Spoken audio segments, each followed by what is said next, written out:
Hello दोस्तों, आपका स्वागत है।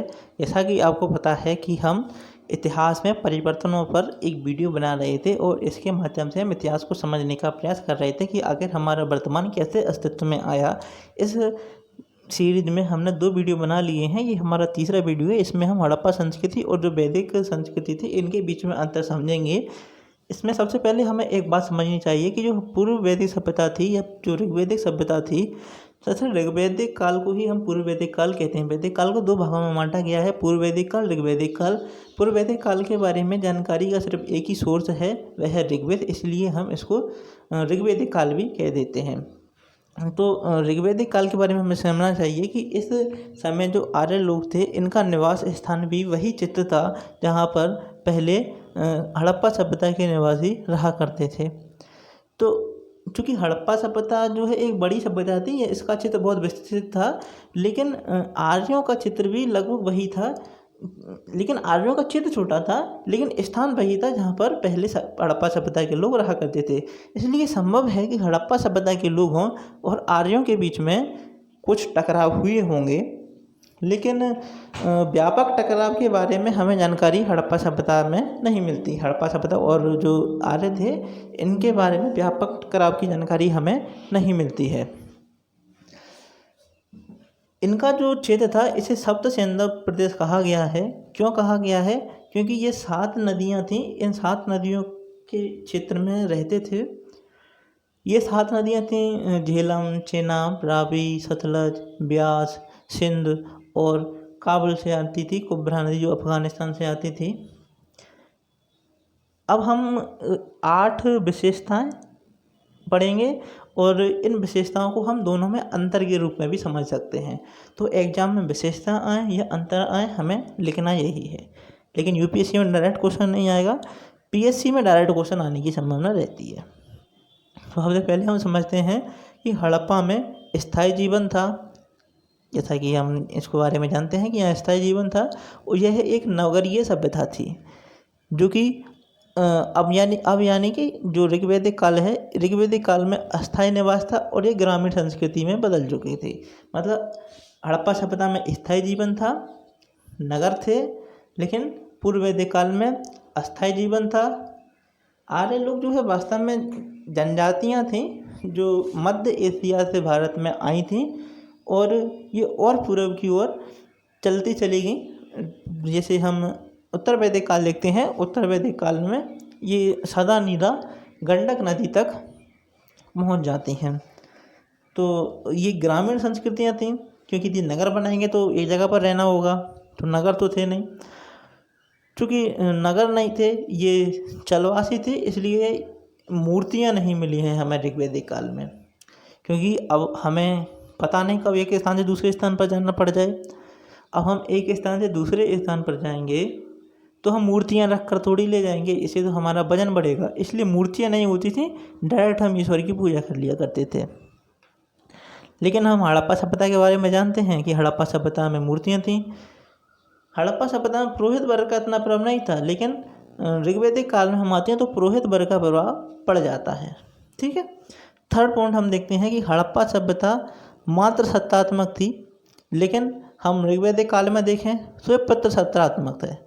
यदि हम अगला पॉइंट देखें तो हम देखते हैं कि हड़प्पा सभ्यता में अस्त्र शस्त्रों का अभाव था। जैसा कि हमें पता है कि वहाँ पर योद्धा वर्ग नहीं था, क्योंकि वहाँ पर अस्त्र शस्त्र हमें मिले ही नहीं हैं।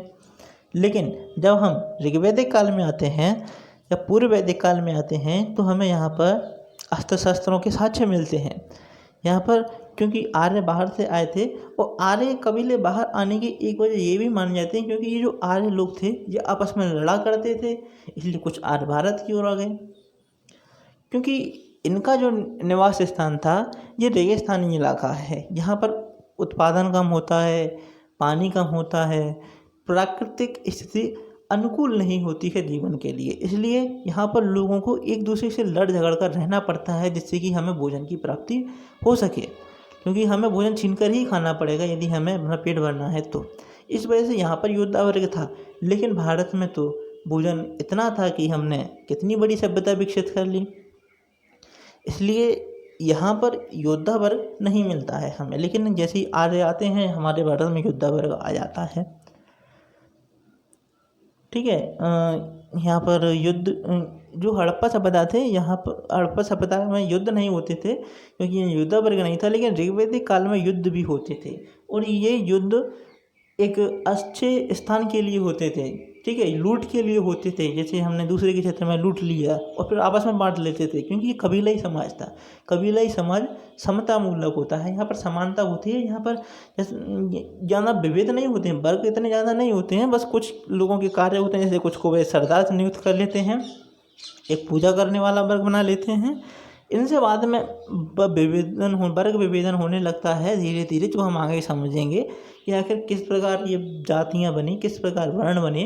लेकिन फ़िलहाल हम यहाँ पर समझते हैं कि यहाँ पर युद्ध होते थे एक अच्छे चारागाह के लिए, क्योंकि ये मुख्यतः पशुपालक थे।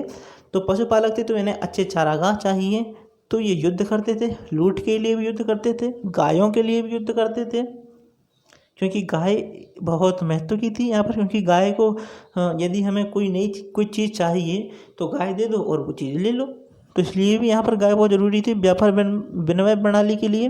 ठीक है, हड़प्पा सभ्यता व्यापार वाणिज्य प्रधान थी। ठीक है, जैसा कि हमें पता है कि यहाँ पर बड़े वर्गों का प्रभाव था। इसके विपरीत ऋग्वैदिक काल या पूर्व वैदिक काल में व्यापार नहीं होता था।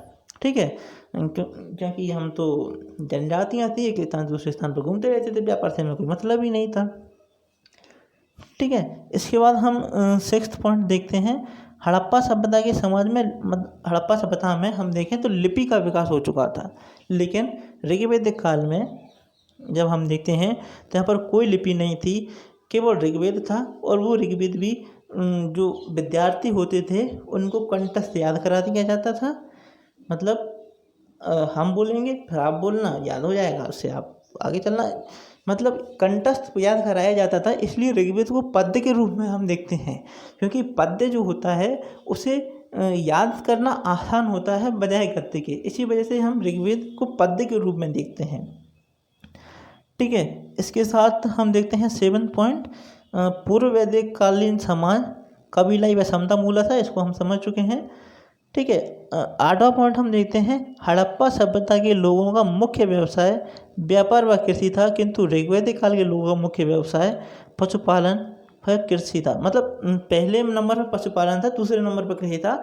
और ये कृषि भी अपना पेट भरने के लिए नहीं करते थे, बल्कि जानवरों के लिए चारा उगाने के लिए करते थे।